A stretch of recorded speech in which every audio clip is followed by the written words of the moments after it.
So we're about ready to put this 2290 two-pill into the cabinet. Just want to show y'all some of the differences that I do that some people don't do on boxes. I like to divert the airflow across the part of the heat sink where the pills sit. So what I do is I block off the back of the heat sink for the most part and try to force most of the air to run directly underneath the pills. Keep the pill section of the heat sink the coolest. And I also put a little block on the front there to keep air from going straight out there, but still let my wires pass through up here. And these two little solder joints right here are attached right there.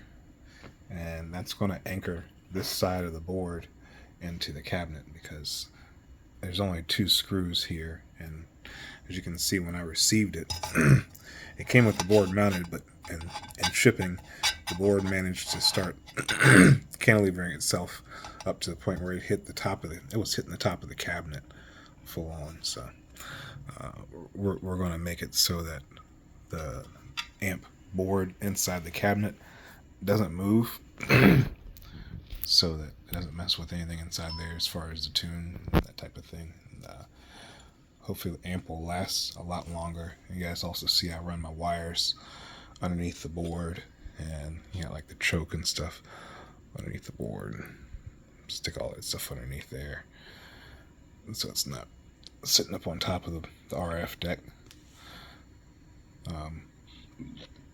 Yeah, those are just a couple of things I do different, and I do that on all the boxes too. Doesn't matter whether it's one of these little stupid trucker two pills that I'll stick a fan on.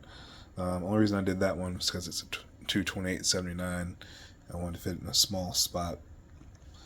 It actually cools pretty well after I did some blockage inside there. But here's another two-pill 2879. Let's see if I can move this stuff real quick here without making a huge mess. You guys can see pretty much the same thing down inside there. Got a little foot there with a screw going through it to keep the board from wanting to lift itself up off the cabinet. And this also is a two-pill 2290. This one's got a variable on it. The one I'm building right now doesn't have a variable on it, so that's going to be the only real difference between the two of those. But pretty much the same thing, like verbatim. I take that back. This one has 1.25 inch transformers on the output, and that one has 1.5 inch transformer on the output.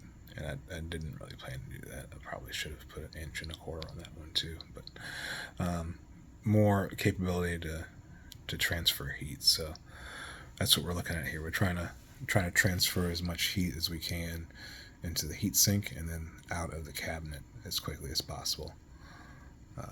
Also, on the front end of the box, I like to connect my wires to the switch. Just have one wire going to each terminal of the switch, so the switch isn't overloaded with the fan wire and the light wire and then the power wire and then this big glob of solder, and then it makes the switch real hot, and then the switch terminals want to fall out of there.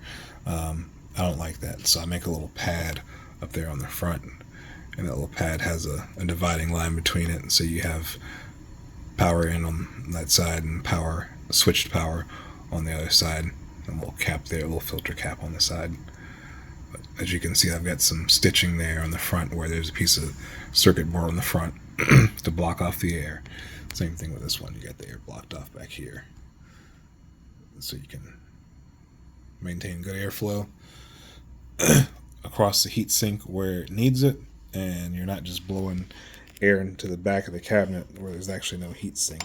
I'm trying to keep air from going back there and dawdling around. I want it to all come through here for the most part, and shut up, cool off the heat sink. Also, on the back end of things, on the very back, I use braided wire on the ground for the SO239. I make that flexible too, so if the back wall wants to flex a little bit, the back wall can flex. It's not. I've seen the copper board get ripped off of the phenolic, where the ground is attached to the circuit board, and then that creates a problem because then you don't have any actual copper there. So, a couple of things I do to make my boxes a little bit different. Oh, one more thing. Very bottom. Very, very bottom. I need to put a plug in that. I just noticed that needs a little 3/8 plug. On the bottom, I drill these cabinets out for these little screw-on rubber feet. I like these screw-on rubber feet a lot more than I like the ones that are on the trucker cabinets. This one has a stick-on feet. I'm not thrilled with them. I'm not carried away with that. But I can't really fit screws inside that cabinet the way I like. I think I might end up going to a nut cert or a riv nut. I've got a riv nut setter. I'm going to try to set some riv nuts in that thing and see if that works. But yeah, for this, we put feet on the bottom there, real rubber feet that don't fall off, and we Loctite them in there. So this one's all screwed out, ready to go, ready to get assembled. But I need to put some feet on there before I put the board in there. So anyway, just a couple little small things that I do, little small differences that I do to I got not really stand out, but just make the boxes last longer. I would like for these boxes to go out and not ever come back. But if they do come back, I'd like for it to be a really long time before it comes back and be able to take some abuse in between there.